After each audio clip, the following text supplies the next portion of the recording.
Hi guys, Dave Belcher here, Technical Director of Sacred Studios. I'm here to give you a video update on the development of Embers of Caerus. So as I hinted at in our community forum, sorry, there's an errant dog behind me. Anyway, so as I hinted at in the community forum, this update's got a mixture of unfortunately bad news, sad news, some good news, and some great news. But first of all, I'm going to have to start off with a couple of apologies. First of all, I've got to apologise for the delay in the release of this development update. This has been for a couple of reasons, not least because I'm currently in the middle of packing up everything I own, ready to move out to Dallas, Texas, so I haven't had much time to do this update myself. And also alongside that, there's an apology relating to the amount of community interaction we've been giving over the last couple of months. This is linked to the sad news. The sad news is that our current community manager, Thradok, is unfortunately having to step down from his duties.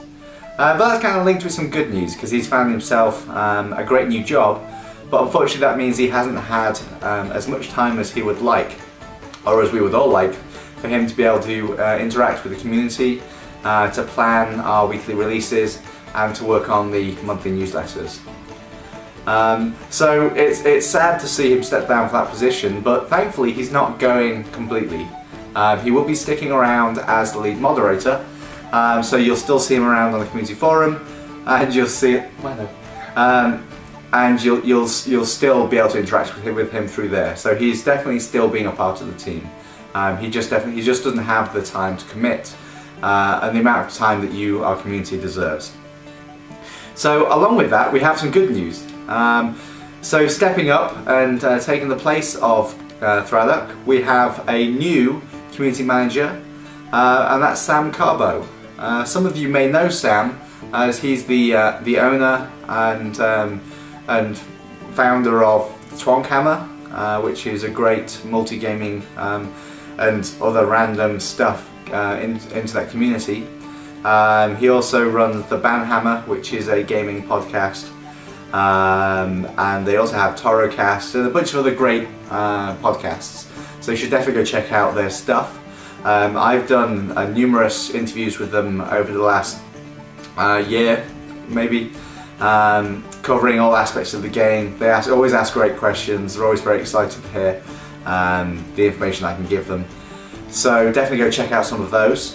The last podcast I jumped on with them, which was their most recent Banhammer, I did actually go into a bit of detail around what I'm going to be discussing today, and they asked some great questions about that, and just to hear a slightly different slant on it than what I'm giving you right now, definitely go check that out. So I guess I should go into the bad news first. Actually, to frame the bad news, I need to tell you a bit about where we're at with the development and where we're at with financing. So since the Kickstarter, we've been working on our prototype, obviously, and we got to the stage where we were speaking to investors. We spoke to numerous investors, and all of them loved the idea of what we were doing. They thought it was fantastic. They thought if we can pull it off, it's going to be great. But alongside that, they also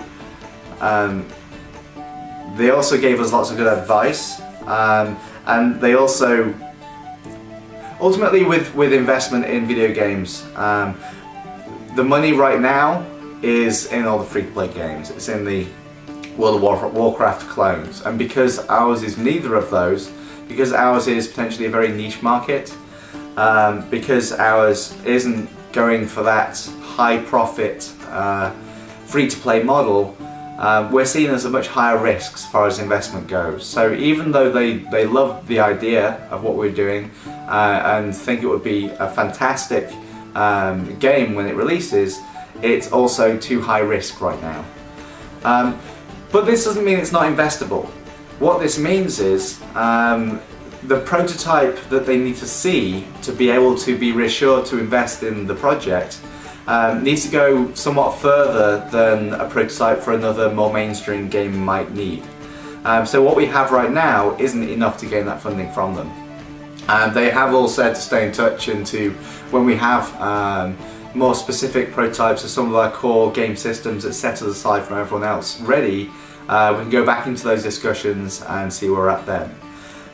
So this left us in somewhat of a tricky situation, because we're at a stage now where we're going to have to pay again for the next round, or the next phase of licensing for the engine we're using, the Havoc Vision engine. And because we were unable to get this investor funding, it means we're in a situation where we can't pay for that licensing right now. So this left us with a couple of options. The first option was to obviously get that investment.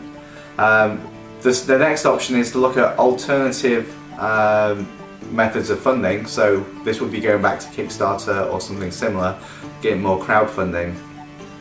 And then there's a third option, which I'll go into in a minute.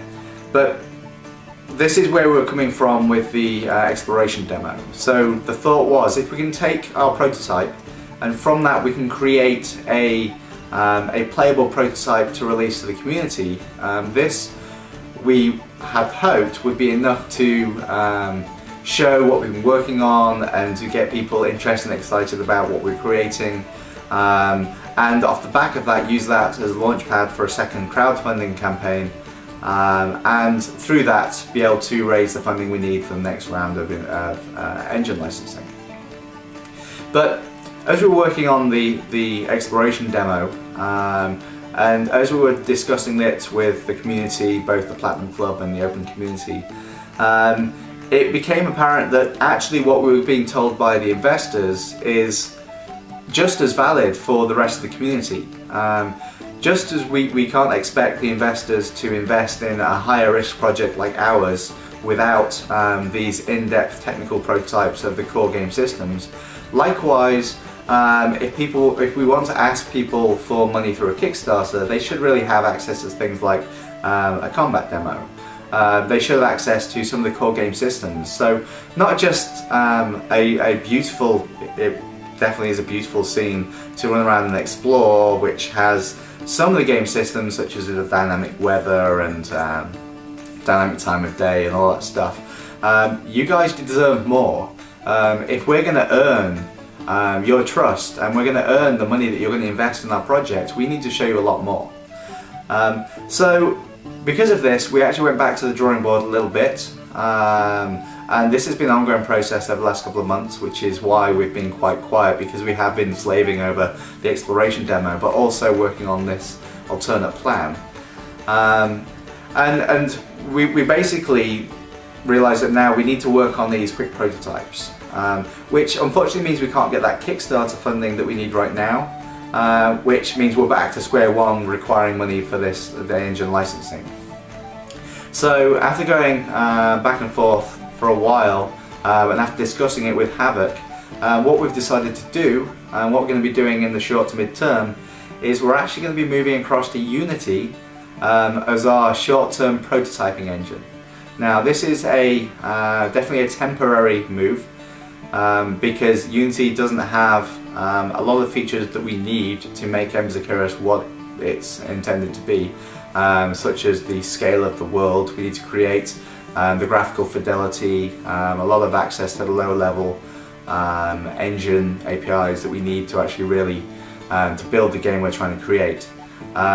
But what Unity does give us is free access to an excellent engine that we can use to rapidly prototype these game systems, and to build these self-contained chunks of game system, which we can then push out to the community straight away using the Web Vision API. We can just throw this stuff out to you guys. You guys can see what we're working on, and through that you can see how it's all going to come together. And then once we have all these solid prototypes showing and demonstrating the various different game systems, then we'll be a much more investable by the major investors. But also, if we do a crowdfunding campaign later on, then you guys will have a lot more understanding of our ability and of the actual game systems we're putting together. It's all going well as discussing it through podcasts and through development updates and through posts on the forum, but until you get your hands on it and really feel how those systems are working and interacting with each other, we can't really expect you to fully understand the vision, and we can't expect you to take that leap of faith into investing in our project. So that was the bad news and the sad news. The good news is obviously that we are moving across to Unity, but this means the great news is that we're going to get a lot more smaller prototypes out to you as soon as possible. This will start out with a mini version of the exploration demo, which is just to get that stuff out to you, because we know you've been waiting a long time for that exploration demo. So just giving you a scene. I can't remember how big it was.